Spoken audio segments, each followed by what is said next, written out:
CPIM नेता मोहम्मद सलीम का कहना है, जनता जिन लोगों को देखना नहीं चाहती वे मेसी जैसी मशहूर हस्ती की प्रतिबिंबित प्रसिद्धि का फायदा उठाने की कोशिश कर रहे हैं।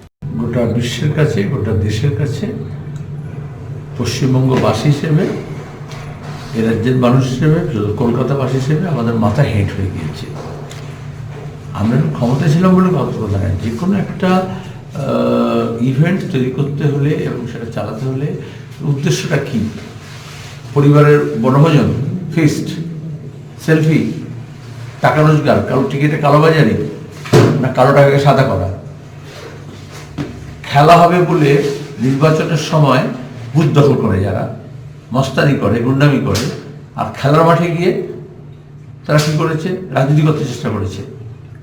যেসব লোকজনকে লোকে দেখতে চায় না, তারা বিখ্যাত একটা মানুষের, ওটাকে বলে ইংরেজিতে রিফ্লেক্টেড গ্লোরি, মেসির আলোয় নিজে অন্ধকারের জীবগুলো আলোকিত হওয়ার চেষ্টা করেছে।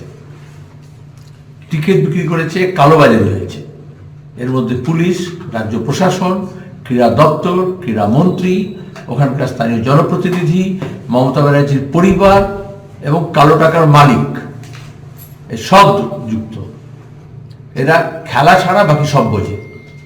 খেলার জগৎকে দখল করেছে, ক্লাবকে দখল করেছে, ক্রীড়া সংস্থাগুলোকে দখল করেছে, এবং এখন দাঁড়িয়ে আমাদের ফুটবল বলে নয়, যে কোনো খেলার যে কোনো ইভেন্ট সেটাকে দলবাজি করে নষ্ট করেছে। বিশেষত মমতা ব্যানার্জির পরিবার এটার সঙ্গে যুক্ত।